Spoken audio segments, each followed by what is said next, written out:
მშვიდობის თბილისის დროით ზუსტად 23 საათია უყურებთ პირველს და ეს არის გადაცემა პირველი ხაზი. გადაცემას წარმოგიდგენთ ვიკა ბუკია და გიორგი ნიორაძე. თუ პარაზიტი იქენი ტელეფონზე დაჯექი, არც სპორტში ივარგე, არც ეკლესიაში, მაშინ არ ჯობია პატარა მოკვდეს და სასუფეველში წავიდეს, ვიდრე დიდი ვირი გაიზარდოს და უმაქნისი იყოს. ეს არის მცირე ამონარიდი დეკანოს თადეოს სარალიძის სკანდალური ქადაგებიდან, რომლის ციტირება ძალიან მიჭირს, თუმცა მას სწორედ ამ სიტყვებით მიმართა მრევლს ამბიონიდან და ადამიანებს აქვთ უფლება იცოდნენ თუ რა სიტყვებია ეს. სასულიერო პირმა საკვირაო ქადაგებისას COVID-19-ზე ვაქცინაციასა და ბავშვების ინფიცირებაზე ისაუბრა და სიძულვილის ენის შემცველი განცხადებები არ დაიშურა. ქადაგება, რომელიც ასევე შეიცავდა ანტივაქსერულ, ჰომოფობიურ, არმენოფობიურ განცხადებებს, საზოგადოების დიდი აღშფოთება და კრიტიკა მოყვა. რამდენადაც დაუჯერებლად არ უნდა ჟღერდეს, დიახ, სასულიერო პირმა პირდაპირ თქვა, რომ ბავშვები უნდა დაიხოცონ, თუ კი გარკვეულ სტანდარტებს ვერ დააკმაყოფილებენ. სასულიერო პირს, რომელსაც ევალება სიკეთის გაღვივება მრევლში, მის სულიერ შვილებს სიძულვილის ენით და ქსენოფობიური განცხადებებით ესაუბრება. შეგვიძლია მოვისმინოთ დეკანოზის ქადაგებიდან მცირე ამონარიდი, რომელსაც ბუნებრივია ვემიჯნებით. ბუქარები დაიწყეს. არ გაიკეთებ აცრას, პენსიას მოგე, ჯერა პენსია, მართლობრივი პენსია, მოამესა და თავი კედერზე. და სოციალურს მოგიხსნა. ვიზი ქართულ სოციალურად ჭირდებოდეს, მე პენსია უნდა ჭირდებოდეს, კაცო. რახან ჭიათურის მოქალაქე ვარ და აქ მე ვემსახურები მაღაროელებს და საერთო სისტემა ამოწავნ ქვეყანა 1000 ევრო თვეში ერთხელ უნდა ჩამიდო ჯიმში. არ დამევალია მე. და მუშას რამდენი მიცეთ მე ეს არ ვიცი. ახლა აშინებენ რომ ახლა ესე ვირუსი გამოდის თუ ბავშვებს უნდა დაედო. დაენახე ახლა. მოგეშინე ბავშვები, არაფერი არ დაგეტაკება, თქვენ თავარია, მაშკაცები იყავით, ატიოსები იყავით, ეკლესიის ერთგულები იყავით და ისეთი რამე გააკეთეთ, ქვეყანას გამოადგენთ. გაცოცხლეთ, ბაბუ, თუ არა და თუ პარაზიტი იქენი, ტელეფონზე დაჯექი, შტერივით იყავი, არც სპორტში ივარგე, არც ეკლესიაში მაშინ არ ჯობია პატარა მოკვდეს სასწავლოში წავიდე, ვიდრე დიდი ვირი გაიზარდოს და უმაქნისი იყოს. სასულიერო პირის სკანდალური ქადაგება მხოლოდ კორონავირუსს არ ეხებოდა. დეკანოზმა თადეოს სარალიძემ ეგრეთ წოდებული კრიმინალური ავტორიტეტების მიმართაც სიმპათიები გამოხატა. ღვიმოევის ყოვლადწმინდა ღვთისმშობლის შობის სახელობის ტაძარში მოღვაწე დეკანოზი შეეცადა აეხსნა სიკეთის მნიშვნელობა ეგრეთ წოდებული კანონიერი ქურდების წრის მაგალითზე. მამა თადეოს სარალიძემ თქვა, რომ იყო იმ ბიჭებთან იმ სისტემაში, რომლებიც ვააშკაცები იყვნენ. რატო გაყარეთ სააკიანო ეკინა ის ქურდები, იცი? ერთი წინს ართმევდნენ. მეორე სამართალს ახლა ზოგიერთი რელიგიური ადამიანი არ აქვს სამართალს. ისინი ვინც იყო ნამდვილი ან ჩაცხრილეს და ამბობდნენ სამართალს. და გამოიშორეს ესენი ასე ისე გაუშვეს. კაცო, შენ ვიგეკითხება, იმასაც ეს იდეა. თავის იდეა, სადყრი, როყრი. აქ ორი რამ დიდი იყო. ერთი ის იყო, რომ ადამიანს უფლებას არ თმევს. ესე შენ ზეგავლენ არ გაქვს ადამიანებზე, იმათ არ მართლაც ხონდათ იმათ ზეგავლენ ადამიანებზე. კიდევ ისინი ასწავლიდნენ პატიმრის ნახვა შეერიშნებას, გასვენებაში რომ ქურდი მომხდარიყო და მეორე ქურდი არ მისულიყო. დამთავრებული საკი ახლა მდელი მომხდარის კოზბი აყოფილა. ალბათ პარადოქსულია ის, რომ დეკანოზმა სიკეთეზე ისაუბრა და ამავე დროს ქსენოფობიური განცხადებები გააკეთა, მაგრამ დღეს ეს ამბიონიდან უკვე აღარავის გვიყვირს ძალიან ხშირად სამწუხაროდ. თადეოს სარალიძემ სიკეთის გაცემის კონტექსტში სომხების მიმართ შეურაცხყოფელი ტერმინოლოგია გამოიყენა, რომლის გამეორების სურვილი დღეს ნამდვილად არ მაქვს. მან არც აზერბაიჯანელები დაივიწყა. სიძულვილის შემცველი ქადაგებების შემდეგ დეკანოზმა სატელეფონო საუბარში თქვა, რომ ვინც მის განცხადებას გაუშვებს, არასწორად ის წეული იქნება. მან ჟურნალისტები კონტექსტის დამახინჯებაში დაადანაშაულა, თუმცა იქვე გაიმეორა აბსოლუტურად იგივე და დაადასტურა, რომ აზრი არ შეუცვლია და ქადაგებაში საგანგაშოს ვერაფერს ხედავს. ახლა შეგვიძლია მოვისმენოთ ნაწყვეტი მისი სატელეფონო კომენტარიდან. არასებო თემარ ვარ ვეხებოდა და მოიწევთ ახლა თქვენი საქმე არ არის ვარ კი ბატონო მამა და მაინტერესებს დიახ ვაპირებთ მამა ამ ვიდეოების გაშვებას უბრალოდ გუნდოდა რომ თქვენი აზრით ყოფილიყო დაფიქსირებული თქვენი აზრით არის ჩამოწირკაც ახლა მაგას კერალაშობა მაძარი თუ გაუშვეთ რა სიტყვაზე ვინმე გაუშვეს არასწორად გაუშვეს ის წეული იქნება რა თქმა უნდა და სულად წამოს იმიტომ და ერის კეთილდღეობაზე ვსაუბრობ ხო თუ არ გაიზრდებიან ეკლესიისათვის სამშობლოსა და ოჯახისათვის ჯობია პატარა მოგდეს უკან გაიცეს ეს ჯობია პატარა არ გაიცნოს ვიდრე დიდი გაიზარდოს LGBT იყოს ან ერის მოღალატე იყოს ან რა ქვია უარგისი კაცი იყოს ეს თქვი ამას არ ხდება და წერია მაგრამ დაგებული არის გასაგები პარაზიტი არ მეთქვა თითო ბავშვი პარაზიტ მაგას როგორ ვიტყვი ანუ მამა ამავე აზრზე რჩებით ანუ ამ საკითხთან დაკავშირებით მას შემდეგ რა გამწვავდა ბავშვი უნდა გარდაეცვალოს პატარა ჯობია ვიდრე გაიზარდოს დიდი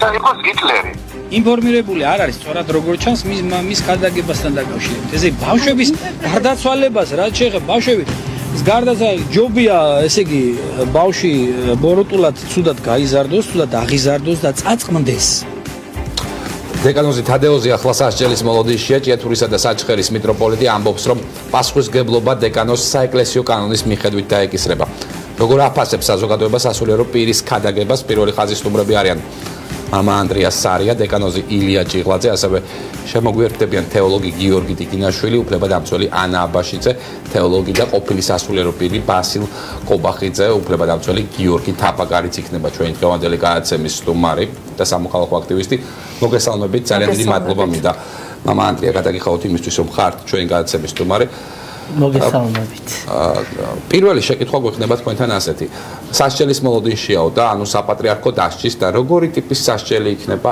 ეს ანუ თქვენი პრაქტიკით რასაც უყურებთ რა შეიძლება იყოს დაეკისროს ბატონს სასჯელად პირველ რიგში გილოცავთ ნინოობას თქვენ და სრულიად საქართველოს მეორე ის რომ ძალიან მტკივნეული ქადაგების ესე ვთქვათ მსმენელები გავხდით რაც შეუძლებელი არის რომ ემოციის გარეშე მოისმინო, მაგრამ სამწუხაროდ მსგავსი რამ არაერთია. და ეს პროცენტულად თუ შევაფასებს აჭარბებს 50-საც კი. ანუ სასულიერო პირების სასულიერო პირთა მსგავსი განცხადებები.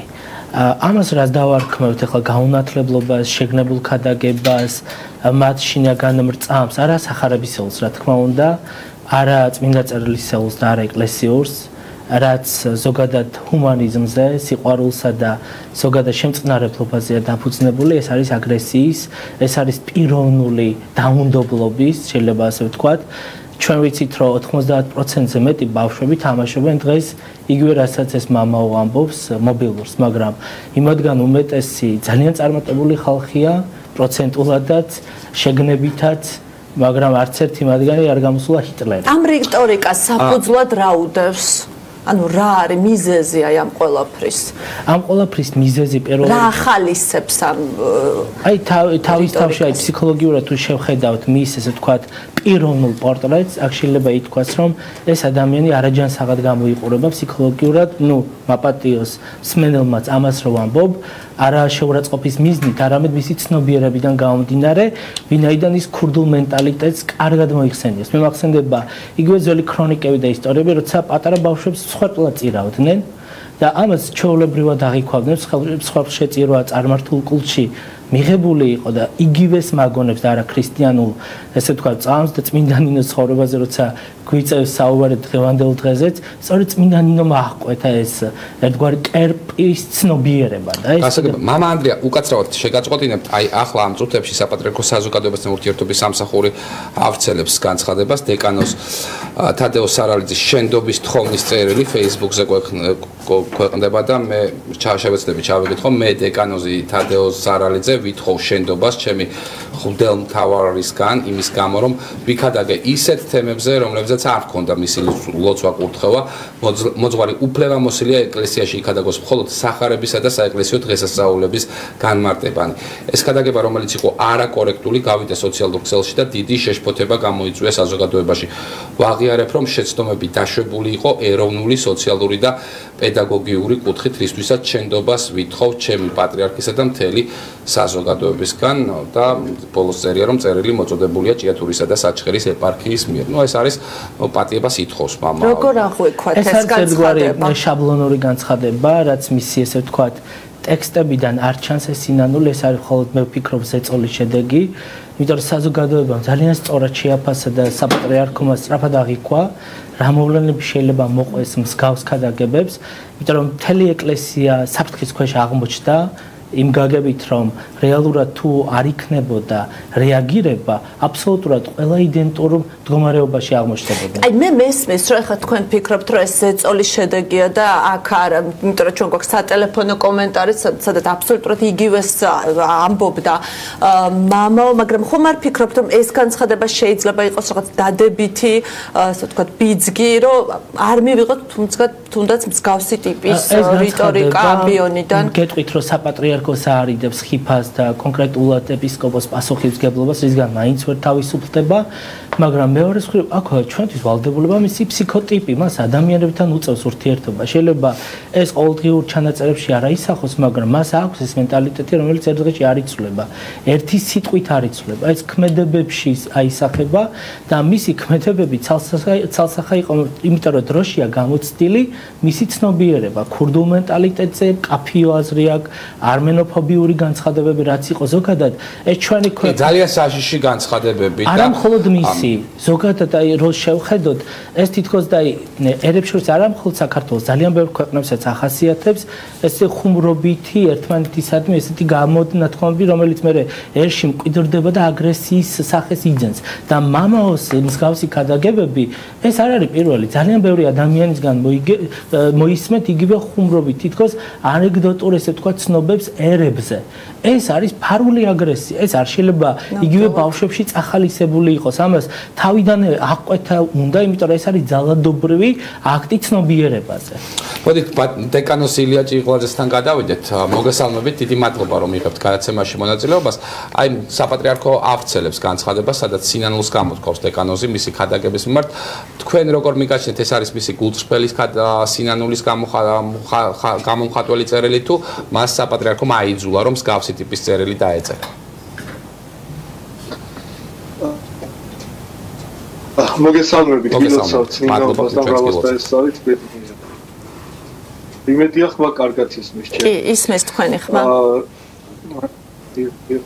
რა თქმა უნდა, ესე იგი, ნუ თავისთავად ხა ჩვენ ვიცით რომ მთელი დღე ვრცელდებოდა მათი მხრიდან ამხსენებული დეკანოზის მისი მრევლის მხრიდან რომ ეს ყველაფერი იყო გამართლებული და უცებ ეხლა რაღაც 5-10 წუთის წინ რაც გამოქვეყნდა აი ეს განცხადება საპატრიარქოს მიერ. ნუ რა თქმა უნდა ეს მეტყველებს იმაზე რომ საპატრიარქომ და მისმა მთავარმა სერიოზული შენიშვნა მისცეს და ჩვენ მოვისმინეთ დღეს მეუფე დანიელის ძალიან კარგი და გაწონასწორებული წერილი შენიშვნა თავისი მფლის შეცდომის მიმართ, მაგრამ მე ვიტყოდი რომ სამწუხარო ის არის რომ ჯერ ერთი რომ არ ყოფილიყო საზოგადოების ამხელა ღელვარება და მასმედიის და სამოქალაქო საზოგადოების რა თქმა უნდა არავინ არ მოთხოვდა პასუხს და ამ განცხადებასაც ვერ ვნახავდით. ამას გულისხმობთ ხო? მაინც საზოგადოებრივი წნეხის შედეგი ალბათ ეს განცხადებაც.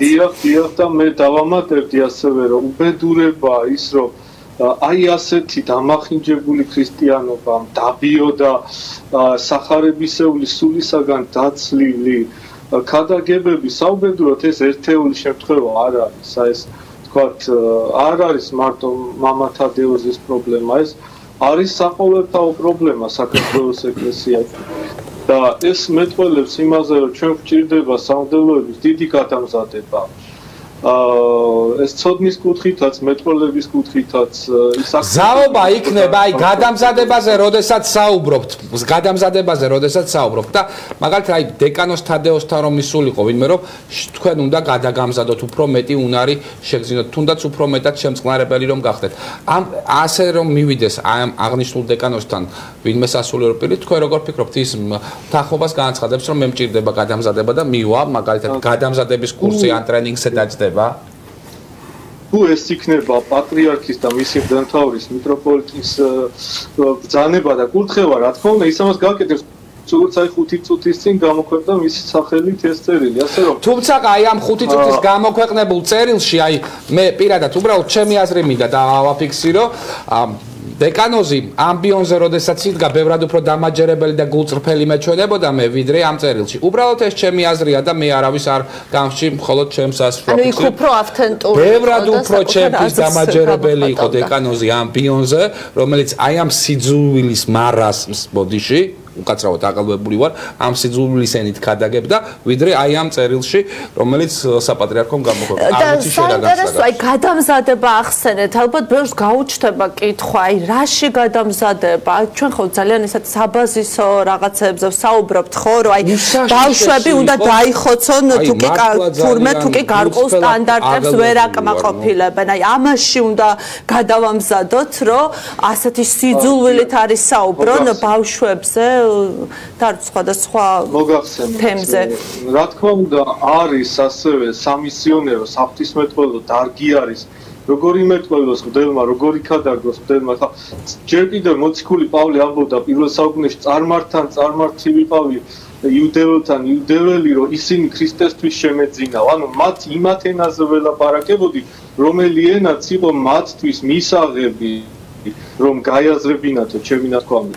და აი ეს როცა შენ ვერ მეტყველებ იმ ენით, რომელიც საზოგადოებას დღეს ჭირდება 21 საუკუნის ქართულ საზოგადოებას, რომელიც აღარ არის ისეთ ვაკუუმში. არა, მარტო ენის პრობლემა და ვორდინგზე ხომ არ ვსაუბრობ ჩვენ. აქ არის ფუნდამენტური, ძალიან მძიმე ქადაგება იყო. აქ, როდესაც ეს არ ვიცი სასულიერო როგორ მომიხსენიო მე პირადად არ ვიცი, მართლა გულწრფელად როგორც ამ ქვეყნის მოქალაქე ვარ ძალიან აღელვებული და არ ვიცი, ვიღაც მიიღებს მის ამ ბოდიშს, ვიღაც არ მიიღებს, მაგრამ როდესაც იქ იდგნენ ბავშვები. ბავშვებს ესაუბრებოდა სიძულვილის ენით. ესაუბრებოდა არმენოფობიაზე, იყო ჰომოფობიური განცხადებები, ხო? ყველანაირი ფობიური განცხადება იყო ამ აღნიშნულმა სასულიერო პირმა, რაც ერთი ქადაგების დროს განახორციელა.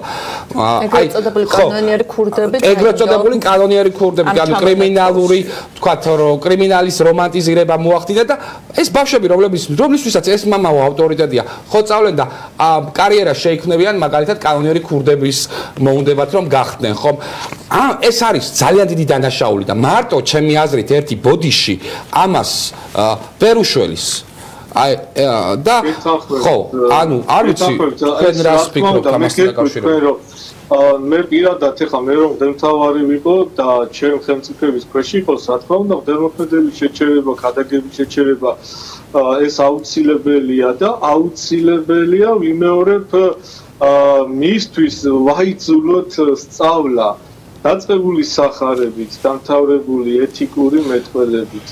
რა თქმა უნდა, ეს იცით კიდევ რა არის პრობლემა, რომ ჩვენ გვაქვს საქართველოში რამის ათობით სემინარია და აკადემია სასულიერო, მაგრამ დლების ნახევარს ერთი დღე არ უსწავლია ამ სასწავლებლებში, ისე იკურთხნენ, არც უსწავლიათ, არც დიპლომები აუგიათ, არც არაფერი. 1000 евро უნდა ხო ჯიბეში რომ მქონდეს კიდე 1000 ევროზე იყო ხო საუბარი. 1000 евро რა თქმა უნდა სასურველია რომ ყველა მოქალაქე ესედო ჯიბეში საქართველოში, არა მარტო მამათადეოს ეს არ აქვს მნიშვნელობა მგდელია თუ ერისკაცი, მაგრამ მე უფრო გული მტკივა იმაზე რომ ესე იგი ჩვენ გვიწევს რაღაც ელემენტარულ საკითხებზე მსჯელობა და ჩვენ გვაქვს ესეთი სავალალო ვითარება, იმიტომ რომ დღეს ასობით და შეიძლება 1000-ობით მისნაირი მოაზროვნე ყავდეს ეკლესიაში, არა მარტო მღვდელი, არამედ მრევლი. ანუ ამ გაცხადებას, როდესაც თქვენ სასულიერო პირი აცხადებთ, რომ 100-ობით და 1000-ობით სასულიერო მსგავსი ტიპის სასულიერო პირი შეიძლება ყავდეს ფუნქციური მსახური, რომელიც ქართულ ეკლესიას წარმოადგენს, ანუ გამოდის, რომ ეს ეკლესია ძალიან საშიში ორგანიზმად წარმოიქმნა ამასობაში ამ ქვეყანაში. ანუ რამეს ხომ არ ვუტრირებ, ანუ თქვენი სიტყვების ციტირებას ვახდენ, ხომ ესეა?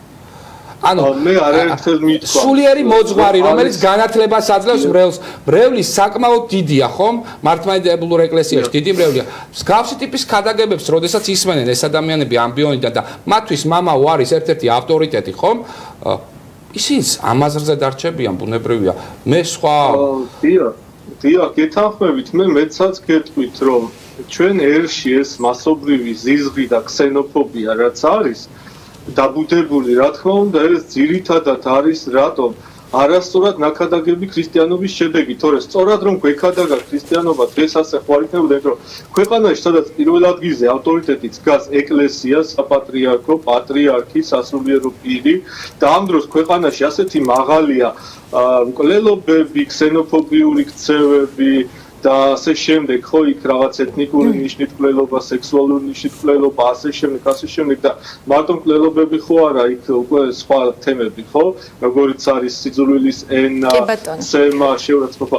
ესე იგი, ეს რას ნიშნავს, რომ ჩვენი საეკლესიო მოძღვრება და სწავლება, რომელიც ამ დროს ავტორიტეტით ერში პირველ ადგილზე დგას, სათანადო კეთილზე გავლენას გამაჯანსაღებელ ჰარმონიზაციის და სიყვარულის და სიკეთისკენ საზოგადოების მიდრეკას ვერ ახერხებს. ამ დროს ქრისტეს უმთავრესი ფუნქცია, ქრისტეს სახარების და ქრისტიანული რელიგიის უმთავრესი ფუნქცია არის, როგორც არის სახარებაში, კაცთა შორის სათნოება.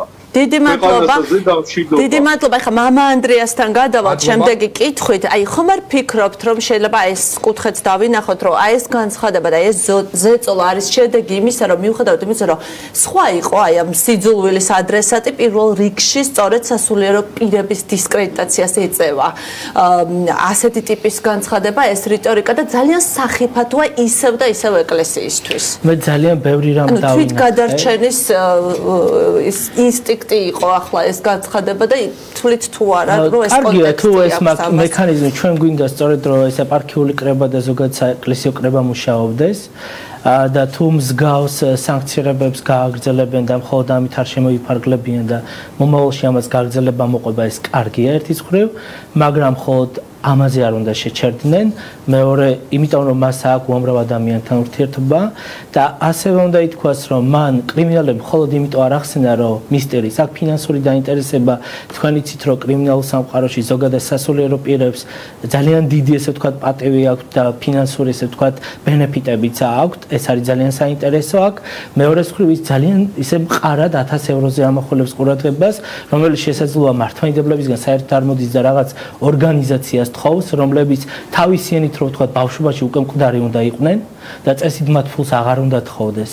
მათი ფსიქოლოგი თუ გადავხედავთ, რაც ესეც ფინანსურს უკავშირდება და ისევ მის ფსიქოლოგიაზე მიტყველებს, სადაც მას სურს იქ გზებს ეძებს, სად შეიძლება რაღაცის მოპოვება, მისკენ მიდრეკა და თუ მასთან არ იქნებიან, როგორც აი მეუფე იაკობმა განაცხადა, რომ ჩემთან დღეს ტაძარში არ იყვნენ და თუ ჭკვიანად არ იქნებიან, ჩვენ გამოვალ და ორივეს ხელისუფლებასაც და ოპოზიციას ვაჩვენებთ რა ძალა გვაქვს. დაახლოებით ესე პოზიცია თუ მართლმადიდებლები ხო, აი რა თქმა უნდა, თუ ჩვენთან არ იქნებით, მართლმადიდებლები არ იქნებით და თუ ჩვენ ცნობიერებაზე არ იაზროვნებთ როგორც ჩვენ გვინდა, მაშინ ჩვენ გაჩვენებთ ძალას. ეს არის ძალადობრივი და არა ქრისტიანული ქადაგება.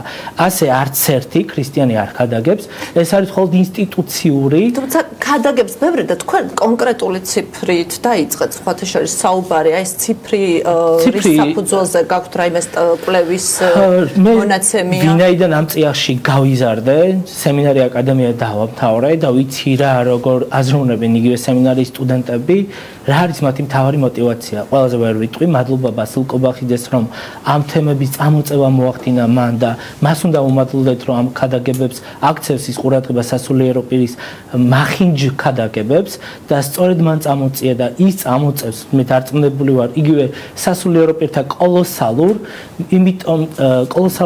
იმიტომ ამბობ, რომ ბასილ კობახიძე იყო ის ადამიანი, რომელიც საპატრიარქომ დასაჯა. ვინც ლაპარაკობს, მათ შორის ერთ-ერთი მეც გახლავართ, რომელიც საპატრიარქომ დამსაჯა იმის გამო, რომ საუბრობ.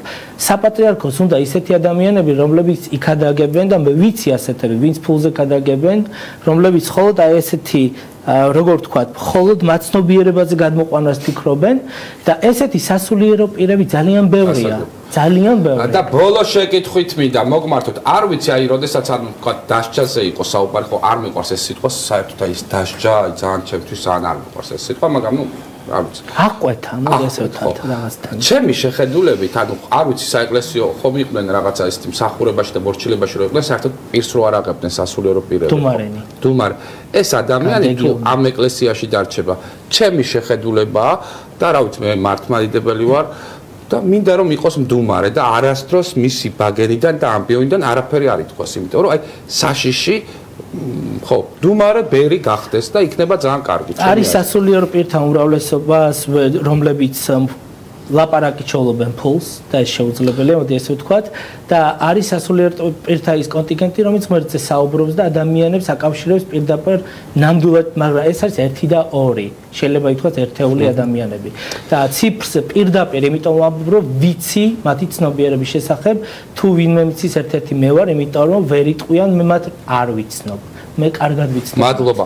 ძალიან დიდი მადლობა. ეხლა თეოლოგი გიორგი ტიგინაშვილი და ბასილ კობახიძე არიან, როგორც ვიცი და ჩვენთან ჩვენს კითხვებს გასცემენ პასუხს და პირველ რიგში ვისაუბროთ წამახალისებელ გარემოებებზე, საინტერესოა მათი აზრი, რა არის ის, რაც ახალისებს აი ამ რიტორიკას დღეს. გიორგი ტიგინაშვილს მივესალმებით, მოგესალმებით ბატონ გიორგი. მოგესალმებით, მადლობთ მოწვევისათვის, მივესალმებით ტელემაყურებელს. დიახ, საკუთრივ საკითხი არის მეტად გრძნობი არის საფრთხილო. ვფიქრობ, რომ ეს არის სიმპტომატური ტენდენცია. რეალურად არ დაიყვანება პრობლემა მხოლოდ უშუალოდ ხსენებულ პიროვნებამდე, რამე თუ დგენელი მსოფლმხედველობრივი კონტენტი ზოგადად და თემათა წყება, რომელსაც ის ტირაჟირებს ამბიონიდან, მრავალი წლის განმავლობაში ესოდენ დესტრუქციულად, მავნებლურად, დანაშაულებრივად, ამორალურად ეს ყოველივე მეტყველებს ზოგად საეკლესიო კლიმატზე და როცა კი დღეს ჩვენ აქ დაჩქარებული წესით სხვის მიერ დაწერილი წერილი, რომელიც მისი ავტორობით წარმოადგენს დღეს საქართველოს საპატრიარქოს სამდივნოდან გვევლინება გამაქარწყლებლად ვითომ და აპოლოგიისათვის, როცა კი დამნაშავე ადამიანი პრაქტიკულად დაემალა ჟურნალისტებს და განმარტება გააკეთა ბევრად უფრო უარესი, ვიდრე კიდევ მისი პირველადი ჩვენებები იყო ამბიონიდან, ეს ყოველივე მიანიშნებს იმაზე, რომ ეს იყო იძულებითი აქტი, ტექნიკური და ტაქტიკური უკუსვლა, პოზიციური თვალსაზრისი და არც ერთ შემთხვევაში პასუხისგებლობის ტვირთვა და ეს ვერ იქნება მარეაბილიტირებელი მისი პიროვნებისათვის, რამე თუ შეუძლებელია ადამიანმა 5 წუთში გააცნობიეროს საკუთარი ბრალეულობა იმ დოზით, რომ კანონიერ ქურდებთან მიმართებაში და კრიმინალურ სინდიკატებთან დაკავშირებით. მაგრამ სულ არაფერს ეს ხომ არ ჯობია? აი საერთოდ რო არ გაეკეთებინა განცხადება. ეს უფრო მეტად უნდა მეტყველებდეს საზოგადოების სასარგებლოდ, როცა კი რეზონანსი, ტემპერატურული დუღილი ამაღლდა აღნიშნული თემის ირგვლივ, როცა კომპეტენტური და კვალიფიციური სპეციალისტები, იგულისხმებიან თეოლოგები, ანალიტიკოსები, მიმოხილველები დაინტერესდნენ აღნიშნული საკითხით, საზოგადოებრივ სივრცეებში, მათ შორის სოციალურ ქსელში დაიწყეს ამ თემაზე მსჯელობა, რა თქმა უნდა ეს იმის გამოძახილია სწორედ და არც ერთ შემთხვევაში საქართველოს საპატრიარქოს პასუხისგებლიანობის კეთილშობილების. გიორგი, ერთი კითხვითაც მინდა მოგმართოთ. მიუხედავად იმის, ეს განცხადება, რომელიც გაკეთდა, ანუ როდესაც ნანობს დეკანოზი მის ამ საქციელს, ხომ არ ფიქრობთ, რომ ეს მაგალითი იქნება სხვა სასულიერო პირებისთვის, რომ აი ასე ქადაგებების დროს ამბიოიდან მსგავს თემატიკაზე უბრალოდ აღარ ისაუბრონ, რომ ასეთ ცუდ მდგომარეობაში არ აღმოჩნდეს საპატრიარქო. საერთოდ სისტემა არის გაუმართავი და რეჟიმია პრაქტიკულად საქართველოს ეკლესიაში. მინდა გითხრათ, რომ მღვდელს არ აქვს უფლება, რომ სწავლა მოძღვრებით საკითხებზე და დოგმატურ თემატიკაზე, თუნდაც იგივე ზნეობრივ საკითხებზე, ესე უშურველად ექსკლუზივები შემოგთავაზოს. აუცილებელია, რომ იგი დაემყაროს სახარებისეულ სწავლებას, წმინდა დიდი ჯულის კანონს, საღვთო გარდამოცემას, საეკლესიო ტრადიციას და პატრისტიკულ მემკვიდრეობას.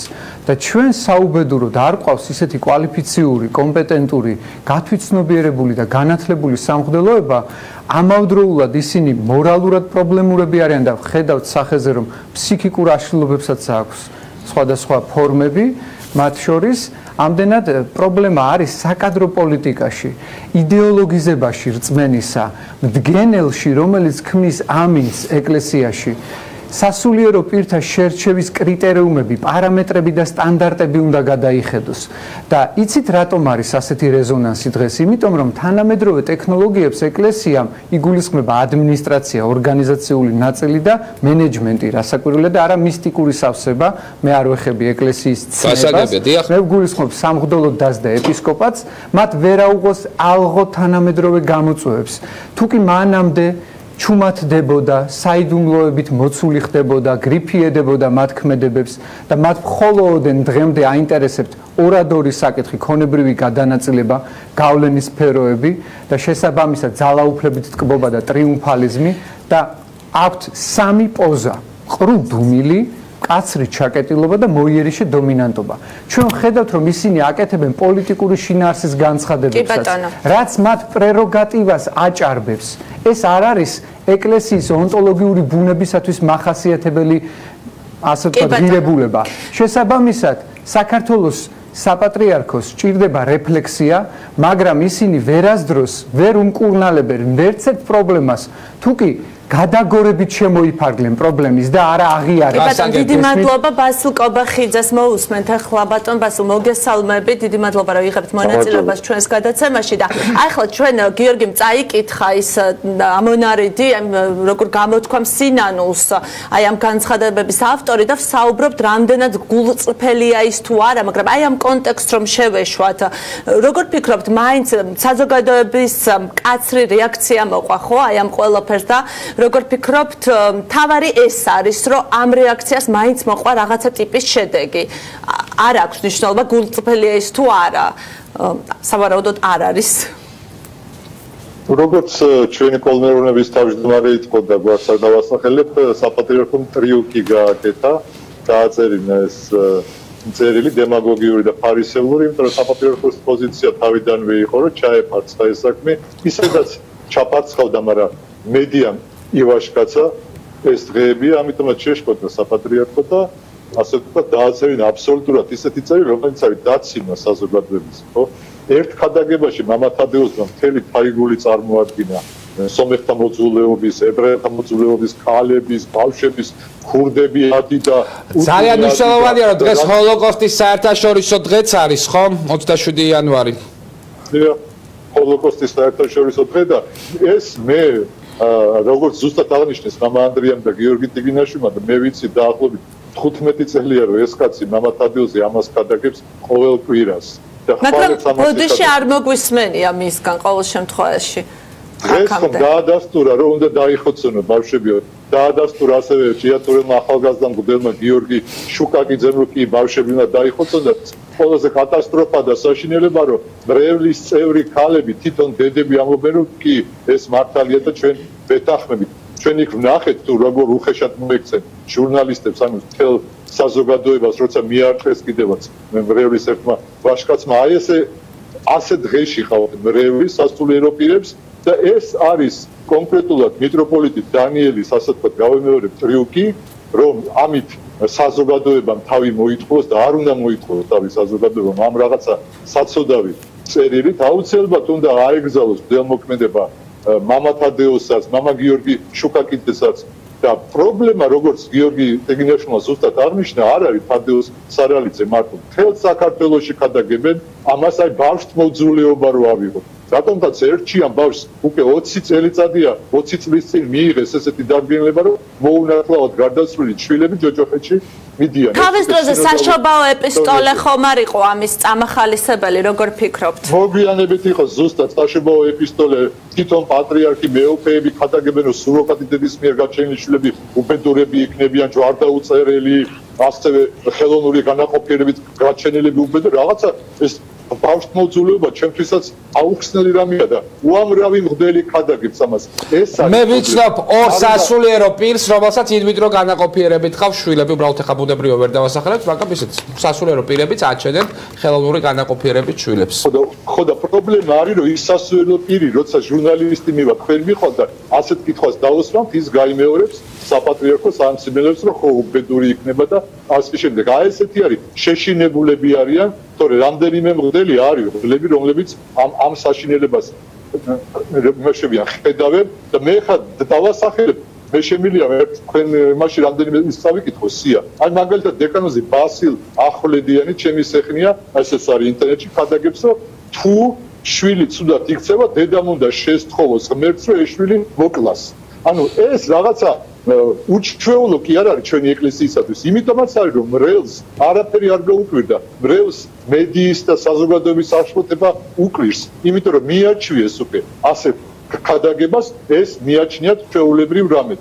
ეხლა მიტროპოლიტმა დანიელ დათუაშვილმა, რომელიც საეკლესიო წრეებში ჩვენი მომავალი პატრიარქების ერთ-ერთ რეალურ კანდიდატად ითვლება და ამიტომაც კიდევ უნდა რომ ჩაფარცხოს ეს საკითხი თქვენივე ტელევიზიის ეთერში თავად პრობლემა წარმოაჩინა ის რომ თურმე თავის ქადაგებებს ინტერნეტში დებს მამა თადეოზი და ამიტომაც ეს გავიდა საზოგადოებაში და ეს არ მოუწონა ანუ ამბიონიდან რევს რომ ესეთი შხამი გადმოუხიოს ეს შეიძლება არა ინტერნეტში დადება ეს რა არის არანაირი პრობლემა არ არის თუმცა ინტერნეტში რო დებს და ეგ და სხვა მგლები ეხლა ამ ბოლო დროს თავის ქადაგებებს უამრავი ქადაგებები დებს აი რაღაცა პატარა ჯგუფი რო შეიქმნა სამიოდე ჟურნალისტის და რამდენიმე თორე მონიტორინგი გააკეთონ სახლიდან გაუსვლოთ ასე თქვა თუ რას თავაზობენ რას ქადაგებენ ჩვენი სამგლოება ბრელს რას უდებენ თავებში ასე თქვა ხო აი მაშინ შეძრწუნდება ჩვენი საზოგადოება ეს ძალიან ადვილი არის რომ